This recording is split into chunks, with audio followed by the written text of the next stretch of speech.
रूस पिछले 1.5 साल से यूक्रेन के साथ जंग में जूझ रहा है और यह ताजा बगावत भी उसी जंग का एक हिस्सा लग रहा है। लेकिन सवाल उठता है कि जिस जंग को पुतिन 15 दिन में जीतने के दावे के साथ शुरू किए थे, अब 15 महीने से ज्यादा का वक्त गुजर जाने के बाद जीत के नतीजे से आखिर दूर क्यों हैं? और उससे बड़ा सवाल, क्या रूस नुकसान की गहरी खाई में पड़ता हुआ लगातार दिखाई पड़ रहा है?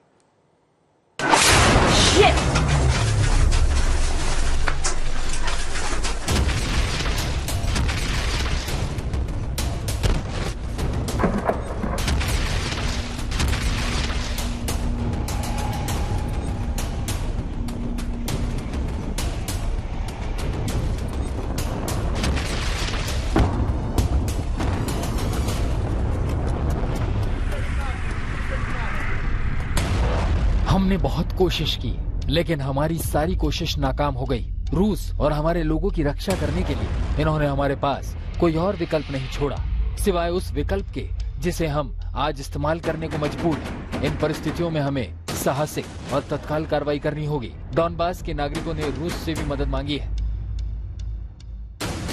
रूस के राष्ट्रपति व्लादिमीर पुतिन ने इन्हीं शब्दों के साथ यूक्रेन पर निशाना साधा था और इस दलील के बाद अपने से कहीं कमजोर यूक्रेन को तबाह और बर्बाद करने के लिए एक मिलिट्री ऑपरेशन की शुरुआत की थी।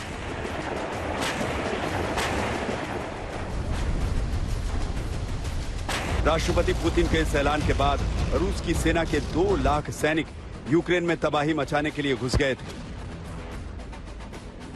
और कुछ ही घंटों बाद रूस की मिसाइलें और रॉकेट यूक्रेन की राजधानी कीव में बर्बादी बरसाने लगे थे।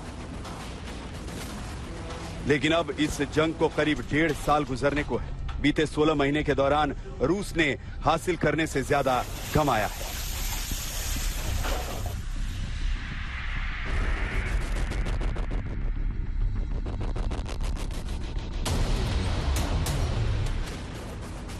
रूस अब तक 2,25,580 नागरिक, 4,031 टैंक, 7,820 बख्तरबंद गाड़ियां, 4,055 बड़ी तोपें, 624 multi barrel rocket vehicle, 385 air defence system, 3,482 drone, 1,259 cruise मिसाइलें और 6,751 फ्यूल टैंक इस जंग में गंवा चुका है।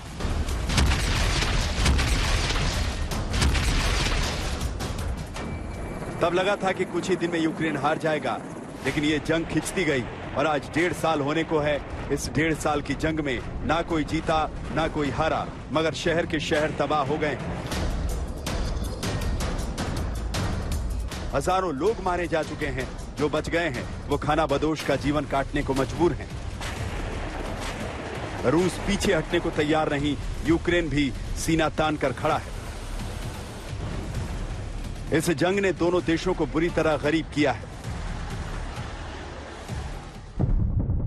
वो रूस जो 35 देशों पर भारी पड़ रहा था, उसे अपने ही देश में अपनी प्राइवेट आर्मी की ऐसी बगावत का सामना करना पड़ेगा कि मॉस्को को बचाने के लिए लाले पड़ जाएं, ये किसी ने सोचा नहीं था। आज तक ब्यूरो।